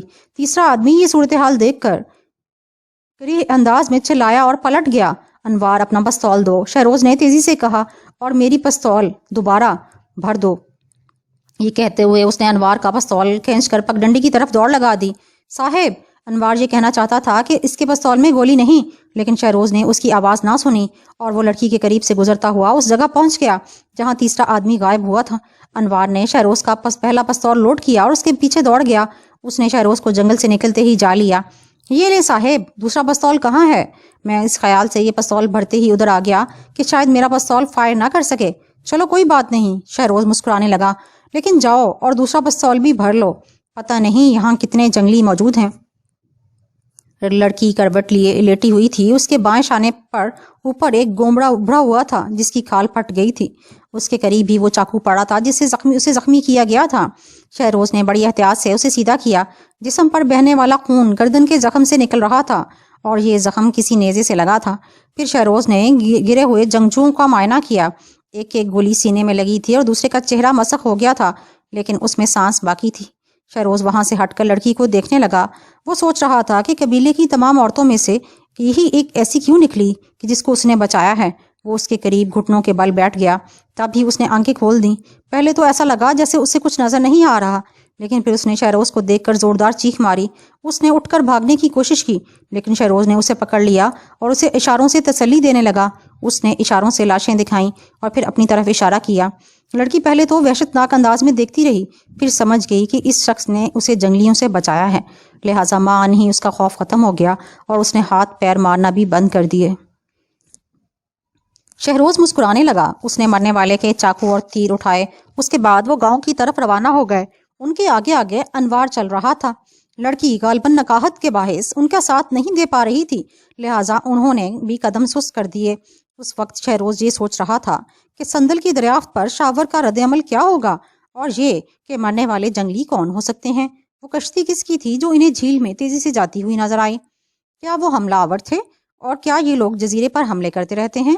اسے ان سوالوں کا جواب درکار تھا۔ گاؤں کے قریب پہنچ کر لڑکی نے پہلی مرتبہ اسے مسکرا کر دیکھا۔ یہ مسکراہٹ بھرپور تھی، لیکن فوراً ہی لڑکی پگڈنڈی کی طرف دیکھنے لگی۔ اب وہ لڑکی کے پیچھے چلتے ہوئے اس کی ریشمی سیاہ زلفیں دیکھ رہا تھا۔ اس کا دل چاہتا تھا کہ وہ اسے چھو کر دیکھے۔ اس کے قدم لڑکھڑانے لگے اور پھر وہ خود کو لعنت ملامت کرنے لگا۔ سندل ووڈ! منوچر حیرت سے چلایا، یہ تو بہت قیمتی ہوتی ہے۔ 1 ٹن کے 70 پاؤنڈ مل سکتے ہیں، صفائی کے بعد 80 پاؤنڈ ملیں گے جناب، شہروز نے ہنس کر کہا۔ مہذب دنیا میں تو اس کی قیمت اور زیادہ ہوگی، لیکن کیا صرف ایک ہی درخت نظر آیا ہے؟ جی ہاں، تاہم انوار کا کہنا ہے کہ اس نے واپسی پر ایک اور زیادہ بڑا درخت دیکھا تھا۔ ابھی سورج غروب نہیں ہوا تھا اور وہ اپنے مکان میں صورتحال پر تبادلہ خیال کر رہے تھے۔ اس سے قبل منوچر، شہروز اور انوار کے ساتھ لڑکی کے ہمراہ یوک کے مکان پر گیا۔ وہاں فوراً ہی ایک بڑی تعداد نے انہیں گھیر لیا۔ راستے میں بھی لوگوں نے انہیں دیکھ کر نعرے لگائے اور لڑکی دائیں بائیں دیکھے بغیر پرغرور انداز میں چلتی رہی۔ انہوں نے کشتی کے بارے میں گفتگو کی تھی اور شہروز کا خیال تھا کہ ملاحوں کے نقشے کے مطابق قریب ہی ایک جزیرہ ہے جس کا نام منامہ ہے۔ اس نے جن لوگوں کو مارا تھا ان کی رنگت قدرے صاف بھی تھی، اور اب وہ شاور کے بارے میں باتیں کر رہے تھے۔ وہ منوچر کی صبح کے اس واقعے کے بارے میں مطلع کرنا چاہتا تھا جو انوار نے بیان کیا، لیکن کپتان کا ستا ہوا چہرہ دیکھ کر اس کی ہمت نہیں ہو رہی تھی۔ پھر خود منوچر نے موضوع بدل دیا۔ قتل کا یہ واقعہ زیادہ مناسب نہیں تھا شہروز، لیکن میرا خیال ہے کہ اس سے ہمیں کوئی نقصان نہیں پہنچا۔ یارک بھی برہم نظر نہیں آتا تھا۔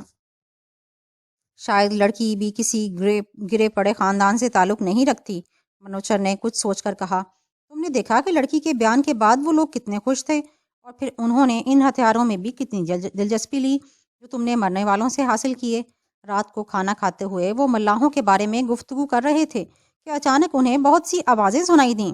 شہروز نے اٹھ کر کھڑکی سے دیکھا اور ششدر رہ گیا۔ درختوں کے نیچے اسے کئی مشعلیں نظر آئیں۔ گاؤں والے آ رہے ہیں، اس نے منوچر کو مطلع کیا۔ اس وقت منوچر نے لکما روک لیا، مگر کیوں؟ پتہ نہیں۔ ان کی قیادت یارک کر رہا ہے اور اس کے ساتھ اس کے کئی محافظ بھی ہوں گے۔ وہ لوگ اندر داخل ہوئے تو مشل بردار 2 حصوں میں تقسیم ہو گئے۔ پھر یارک نظر آیا جس نے کیلوں کے پتوں میں کوئی چیز دبا رکھی تھی۔ جو ہی وہ قریب آیا، جنگجو فرش پر ساکت بیٹھ گئے۔ یارک کے محافظ نے کچھ کہنا شروع کیا، لیکن اس کا رخ منوچر کے بجائے شہروز کی طرف تھا۔ اس کے چہرے پر مسکراہٹ تھی جس سے اندازہ ہوتا تھا کہ وہ شہروز کا شکریہ ادا کر رہا ہے اور کھیلوں میں ملفوف چیز لڑکی کی جان بچانے کا انعام ہے۔ محافظ کی تقریر کے دوران کئی بار کلیم کا نام بھی لیا گیا، جب بھی یہ نام لیا جاتا بیٹھے ہوئے جنگلی تالیاں بجانے لگتے۔ پھر محافظ نے کیلوں کے پتوں میں ملفوف تحفہ شہروز کو پیش کیا۔ تم بھی شکریہ ادا کرو، منوچر نے مسکرا کر کہا۔ شہروز نے جو کچھ بھی کہا وہ کسی کے پلے نہیں پڑا، لیکن بہرحال وہ مفہوم سمجھ گئے اور سر ہلانے لگے۔ کچھ دیر بعد یہ جلوس جس طرح آیا تھا اسی طرح واپس چلا گیا۔ تحفہ کئی پتوں میں ملفوف تھا، لہٰذا اسے کھولنے کے دوران اس کا تجسس بڑھتا چلا گیا۔ اندر کوئی گرم چیز تھی۔ جو ہی تحفہ سامنے آیا شہروز چیخ اٹھا۔ وہ کسی کا بھنا ہوا سالم ہاتھ تھا۔ دونوں تیزی سے بیت الخلاء کی طرف بھاگے اور الٹیاں کرنے لگے۔ جب ان کی حالت بہتر ہوئی تو شہروز انوار کے ساتھ تحفہ لے کر جنگل کی سمت میں چلا گیا اور اسے دفن کر کے جان چھڑانا چاہتا تھا۔ واپسی پر کسی نے بھی کھانے کو ہاتھ نہیں لگایا۔ اس روز شہروز کو ٹھیک سے نیند بھی نہیں آئی، اور جب آئی تو وہ خواب دیکھ کر شاید خوف کی شدت سے بیدار ہو گیا۔ اس نے خواب میں دیکھا کہ ساحل والی لڑکی اس سے راز و نیاز کر رہی ہے اور محبتوں کے پھول نچھاور کر رہی ہے۔ لڑکی کو یہ خیال آتا ہے کہ اس کا محبوب بھوکا ہے، لہٰذا وہ فوراً اٹھتی ہے اور ایک انسانی ٹانگ بھوننے لگتی ہے۔ یہ خواب دیکھنے کے بعد شہروز جب بیدار ہوا تو اس کا پورا جسم پسینے میں تر تھا، جسم میں کپ کپاہٹ تھی اور اسے متلی سی ہو رہی تھی۔ وہ گھبرا کر مکان سے نکلا اور کھلی فضا میں سانس لینے کے لیے ساحل کی طرف دوڑ گیا۔ اس واقعے نے جہاں جنگلیوں کی نظر میں شہروز اور اس کے ساتھیوں کی قدر و منزلت بڑھا دی تھی، وہیں جہاز کے عملے کی نظروں میں جنگلی اور گر گئے تھے۔ شہروز ساحل پر تھا کہ عملے کے لوگ لانچ کی مرمت کرنے کے لیے ساحل پر آ گئے۔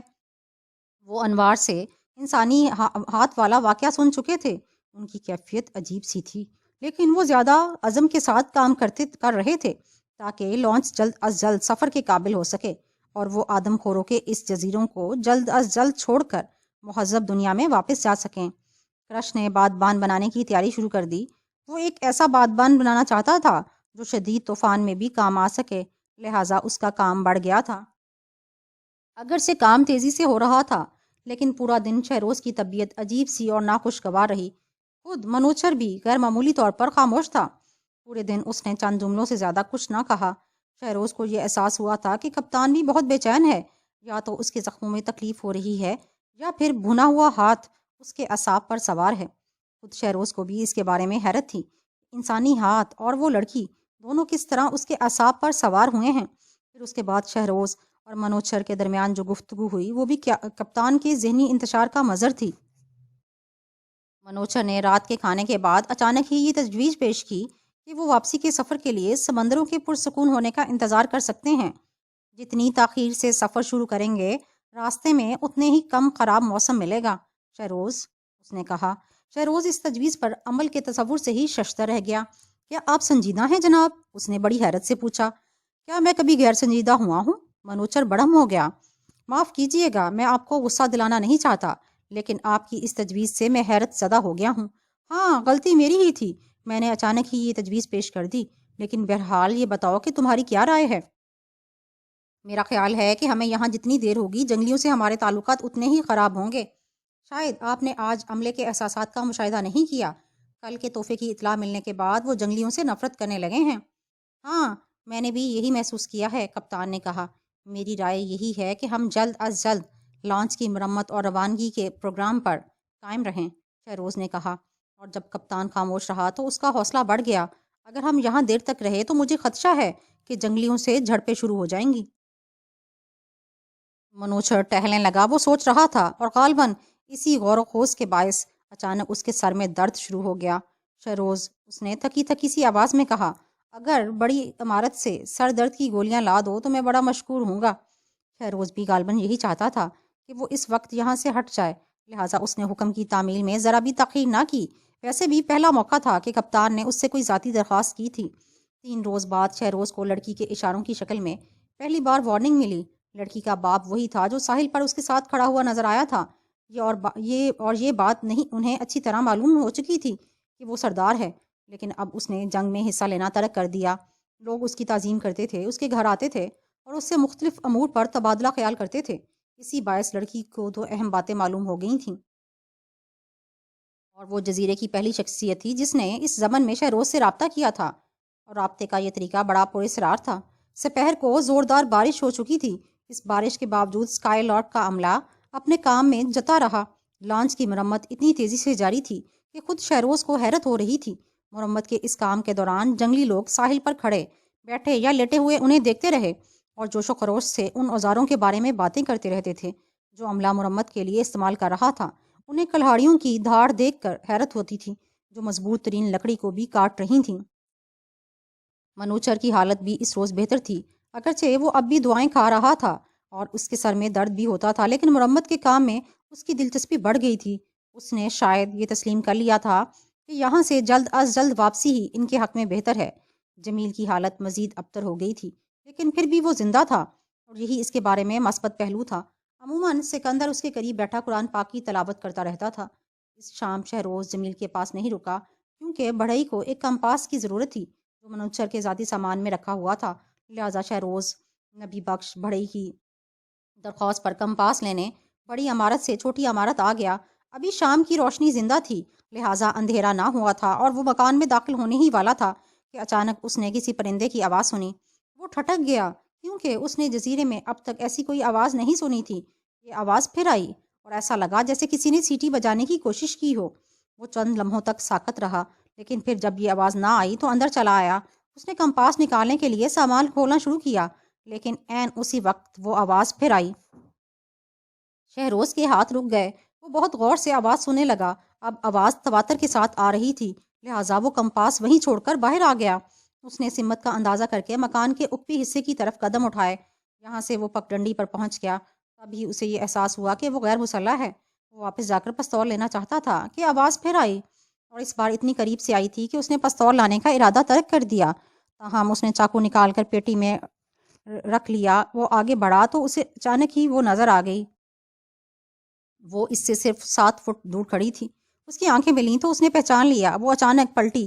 پلٹنے سے قبل اس نے شہروز کو پیچھے آنے کا اشارہ کیا۔ وہ چل دی۔ شہروز 100 گز چلا تھا کہ وہ اسے پھر نظر آئی۔ جس جگہ جھاڑیاں کم تھیں وہیں کھڑی ہوئی اس کا انتظار کر رہی تھی۔ اس نے جو ہی شہروز کو دیکھا وہ پگڈنڈی سے ہٹ گئی اور اس بار شہروز نے ذرا تیز قدم اٹھائے تاکہ اسے جا لے۔ وہ ایک سبزہ زار سے گزر کر ڈھلوان پر پہنچا۔ یہاں ریت ہی ریت تھی اور اس جگہ کو چاروں طرف سے گھنے درختوں نے گھیر لیا تھا۔ ان درختوں پر پیلے رنگ کے پھول لدے ہوئے تھے۔ وہ وہیں کھڑی ہوئی تھی اور اس کے ہاتھ میں کسی درخت کی ٹوٹی ہوئی ٹہنی تھی اور اس کی سانس دھونکنی کی طرح چل رہی تھی۔ شاید خوف اسے جکڑے ہوئے تھا۔ شہروز اس کے قریب پہنچا اور اس نے لڑکی کے نیم والیوں کے پیچھے ہموار اور خوبصورت موتی جیسے دانتوں کی قطار دیکھی۔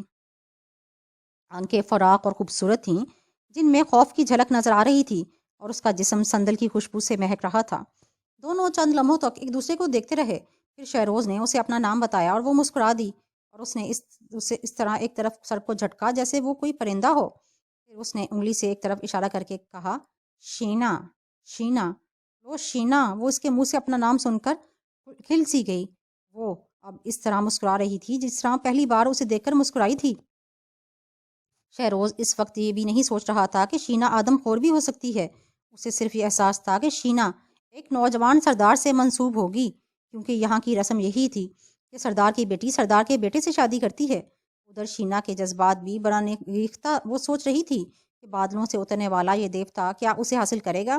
اسے احساس تھا کہ اس شخص نے اسے مرنے سے بچایا ہے اور وہ چاہتی تھی کہ اس پر پہلا حق اسی کا ہو، لیکن یہ ناممکن تھا۔ وہ اس کے لیے صرف اتنا کر سکتی تھی کہ اسے خطرے سے آگاہ کر دے، لہٰذا وہ ایک جگہ بیٹھ گئی اور شہروز نے بھی اس کی تقلید کی۔ شینا کی آنکھیں چمک رہی تھیں، سندل کی مہک شہروز کو بے چین کیے دے رہی تھی، لیکن اس لڑکی کو اس مہک کا احساس نہ تھا۔ شینا نے ہاتھ مار کر ریت برابر کی اور ٹہنی سے ریت پر کچھ بنانے لگی۔ پہلے اس نے چند سیدھی لکیریں کھینچی، پھر اس نے انہیں اس طرح ملا دیا کہ وہ انسانی شکل اختیار کر گئیں۔ شینا نے اس شکل کے اوپر شہروز جیسا پیٹ بنایا۔ اب جو شکل بنی وہ کسی ایسے شخص کی تھی جو لپٹا ہوا تھا۔ شہروز کچھ نہ سمجھا۔ شوانی، شینا نے کچھ کہا، لیکن جب شہروز نہ سمجھ سکا اس نے بڑے مکان کی سمت اشارہ کرتے ہوئے پھر اپنے پیٹ پر دونوں ہاتھ رکھ کر آہ کی آواز نکالی۔ تبھی شہروز سمجھ گیا کہ یہ تصویر جمیل کی ہے جو بڑے مکان میں بیمار پڑا ہوا ہے۔ شینا نے جمیل کی تصویر سے 1 فٹ دور مزید تصویریں بنائیں، لیکن ان تصویروں پر پیٹ نہیں تھا۔ ان تصویروں میں بال دراز تھے، بعض تصویروں میں انداز نسوانی تھا وہ اس مرد اور عورت کے درمیان ہونے والے الفاظ بتاتی جا رہی تھی۔ پھر اس نے ایک ٹہنی سے جمیل کی تصویر کی طرف اشارہ کرتے ہوئے تیزی سے ایک لکیر کھینچی اور دوسری تصویروں کو اس سے ملا دیا۔ شہروز سمجھ گیا کہ وہ بتانا چاہتی ہے کہ اس قبیلے کے بعض افراد بھی جمیل کی طرح بیمار ہیں۔ اچانک ہی وہ خوفزدہ انداز میں کھڑی ہو گئی۔ شہروز نے بھی ہلکی سی آواز سن لی تھی جس کا باعث شینا خوفزدہ ہوئی تھی۔ اس کی آنکھیں اب خوف کی شدت کے باعث چمک رہی تھیں۔ اس نے ادھر ادھر کسی خوفزدہ جانور کی طرح دیکھا۔ وہ اسے تسلی دینے کے لیے آگے بڑھا لیکن وہ بھاگ نکلی۔ شہروز نے ایک بار پھر غور سے شبیہوں کی طرف دیکھا۔ وہ دیر تک ان پر جھکا رہا اور پھر مان اس کے ذہن پر ایک زوردار دھماکہ ہوا۔ شاید وہ یہ بتانے آئی تھی کہ گاؤں والے جمیل کو بیماری کا سبب سمجھ رہے ہیں۔ وہ اٹھ کر چھوٹے مکان کی سمت بڑھ گیا۔ منوچر یہی بے چینی سے اس کا منتظر تھا۔ ارے تم کہاں چلے گئے تھے شہروز؟ میں تو تمہاری تلاش میں لڑکوں کو بھیجنے والا تھا، اس نے بڑی بے قراری کے عالم میں کہا۔ شہروز نے اسے تمام تفصیلات بتا دی۔ منوچر کی رائے یہ تھی کہ جنگلی شاید کل رات لاشوں کا گوشت کھا کر بیمار ہوئے ہیں۔ ممکن ہے تم نے اس سے اشاروں کا غلط مطلب نکالا ہو۔ اس نے کہا، میں بیوقوف نہیں ہوں جناب، میں نے تو یہ نہیں کہا کہ تم ان کی زبان نہیں سمجھ سکتے، لہٰذا غلط مطلب بھی اخذ کر سکتے ہو۔ اس نے بہت وضاحت سے لکیریں بنائی تھیں۔ تب پھر وہ انسانی گوشت کھا کر بیمار ہوئے ہیں؟ نہیں، وہ آدم خور نہیں، ان کے معدے انسانی گوشت کھانے کے عادی ہو چکے ہیں۔ وہ یہی کہہ رہی تھی کہ ان کو جمیل کی بیماری لگی ہے، لیکن اس نے تو جمیل کو نہیں دیکھا، نہ ہی اسے یہ علم ہے کہ وہ بیمار ہے۔ یارک اور محافظ جمیل کو دیکھ چکے ہیں۔ سنو شہروز، یہ سب لامعنی گفتگو ہے۔ اگر یہ کوئی وبائی مرض ہے تو پھر اس کا شکار کیوں نہیں ہوئے؟ میں کسی بات کی وضاحت نہیں کر سکتا، صرف اتنا کہہ سکتا ہوں کہ لوگ بیمار ہیں۔ لیکن کیا یہاں لوگ پہلے بیمار نہیں ہوتے تھے؟ منوچر نے جھلا کر کہا۔ میں صرف یہ کہنا چاہتا تھا کہ ان لوگوں کا خیال ہے کہ ان کے آدمیوں اور عورتوں کو جمیل کی بیماری لگی ہے جناب۔ شہروز نے جھلاہٹ کے باوجود بہت ٹھہرے ٹھہرے لہجے میں جواب دیا۔ شینا وہی لڑکی؟ جہنم میں گئی وہ لڑکی؟ تو کیا میں یہ سمجھ لوں کہ آپ اسے انتباہ کو درگزر کر رہے ہو؟ میں اسے انتباہ سمجھتا ہی نہیں، منوچر نے جواب دیا۔ یہ جنگلی بیمار ہوتے ہی رہتے ہوں گے۔ نہیں شہروز، تم لڑکی کے احمقانہ اشاروں کی بنا پر مجھے خوفزدہ نہیں کر سکتے۔ ہم جمیل کے ساتھ رہتے اور کھاتے پیتے ہیں لیکن ہم میں سے کوئی بیمار نہیں ہوا۔ ویسے بھی اگر ایسا ہی ہے جیسا بقول تمہاری لڑکی نے بتایا تو ہم کیا کر سکتے ہیں؟ ہم یہاں سے جا سکتے ہیں، یعنی مرمت لانچ کی مرمت ہوئے بغیر؟ منوچر نے منہ بگاڑ کر کہا۔ جی ہاں، اگر ہمیں خطرہ ہے تو پھر بغیر مرمت کی ہوئی لانچ میں سفر کا خطرہ مول لینا ہی پڑے گا، شہروز نے جواب دیا۔ شہروز، منوچر کا لہجہ سخت تھا، کان کھول کر سن لو، ہم لانچ کی مرمت سے قبل یہاں سے نہیں جائیں گے۔ منوچر کو اس بار غصہ آ گیا اور پھر وہ بولا تو اس کی آواز چیخنے کی آواز سے بھی زیادہ بلند تھی۔ تم نے سنا شہروز، میں یہ بات بار بار نہیں دہراؤں گا۔ میں کپتان ہوں اور مجھے علم ہے کہ روانگی کے لیے کون سا وقت مناسب ہے اور کون سا نہیں۔ اب اگر تم نے زیادہ بکواس کی تو میں تمہیں قید رکھنے کا حکم دوں گا۔ دفع ہو جاؤ میرے سامنے سے۔ شہروز کو بھی غصہ آ گیا اور وہ پیر پٹکتا ہوا پلٹا اور دروازے کی طرف چل دیا۔ لیکن ابھی وہ چوکھٹ پر ہی تھا کہ اسے منوچر کی آواز پھر سنائی دی۔ شہروز، یہ عجیب سی فریادی چیخ تھی۔ تم سمجھ گئے نا؟ کیا؟ شہروز نے پلٹ کر پوچھا۔ یہی کہ ہم نہیں جائیں گے، لیکن اگر لڑکی کا اشارہ درست ہوا تو پھر اللہ ہی ہماری مدد کرے گا۔ یہ کہتے ہوئے منوچر رونے لگا۔ اس نے ہاتھوں سے چہرہ چھپا لیا اور وہ ٹوٹا ہوا انسان لگ رہا تھا۔ شہروز اس ٹوٹے پھوٹے شخص کو اس حال پر چھوڑ کر نہیں جا سکتا تھا۔ منوچر کو پرسکون ہوتے ہوتے شام ہو گئی۔ شہروز نے لالٹن جلا کر ایک طرف رکھی اور منوچر کو سونے والے پلیٹ فارم پر لٹا دیا۔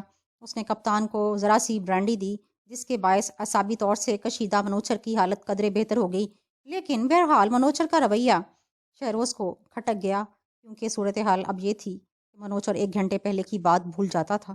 اس وقت بہت بڑی محبت اور دوستانہ انداز میں شہروز کو دیکھ رہا تھا، جبکہ چند گھنٹے قبل اسی شہروز کو وہ بری طرح ڈانٹ پلا چکا تھا۔ منوچر سو گیا تھا تو شہروز جمیل کو دوائیں دینے کے لیے بڑی عمارت میں چلا گیا۔ وہاں انوار جمیل کے قریب سو رہا تھا۔ رمفو اور نوید دونوں باہر تھے، جبکہ شاور اور باقی افراد ساحل پر دن بھر کی گرمی کے بعد خنک ہواؤں کا لطف لے رہے تھے۔ شہروز جب باہر نکلا تو نوید نے اس سے جمیل کی کیفیت معلوم کی۔ اس کی حالت مسلسل بہتر ہو رہی ہے نوید، شہروز نے دکھ بھرے لہجے میں کہا۔ لگتا ایسا ہی ہے، نوید نے ٹھنڈی آب بھر کر کہا، لیکن حیرت کی بات یہ ہے کہ کہ یہاں جنگلی بھی آتے جاتے رہتے ہیں؟ کیا مطلب؟ وہ جمیل کو دیکھنے کے لیے آتے ہیں۔ کیا کپتان نے آپ کو اس بارے میں نہیں بتایا جناب؟ نہیں، کیا ہوا؟ شہروز نے تیزی سے پوچھا۔ تم بتاؤ رمفو، تم بھی تو وہاں موجود تھے، نوید نے رمفو سے کہا جو حیرت سے شہروز کو دیکھ رہا تھا۔ یہ اس شام کی بات ہے جب آپ کمپاس لینے گئے تھے، رمفو نے ہچکچاتے ہوئے کہا۔ کپتان یہاں آیا تھا اور پھر جنگلی بھی کھانا لے کر آ گئے۔ وہ ہر شام آتے ہیں لیکن اس شام ان کی تعداد زیادہ تھی۔ وہ کھانا باورچی خانے میں لے گئے اور سکندر خان سے کچھ کہنے لگے۔ کچھ دیر بعد وہ نکلے تو دوسرے بھی آ گئے۔ ان میں سے دو بہت اہم لگتے تھے۔ پھر اجازت لیے بغیر وہ جمیل والے کمرے میں چلے گئے اور اسے گھور گھور کر دیکھنے لگے۔ کپتان کو اس پر بہت حیرت ہوئی اور اس کے بعد وہ لوگ واپس چلے گئے۔ رمفو اس بیان نے لڑکی شینا کی انتباہ کی تصدیق کر دی، لیکن منوچر نے اس واقعے کے باوجود شہروز کی بات کو نظر انداز کر دیا۔ سوال یہ تھا کہ اس پورے واقعے کے بارے میں شاہور کا کیا خیال ہے؟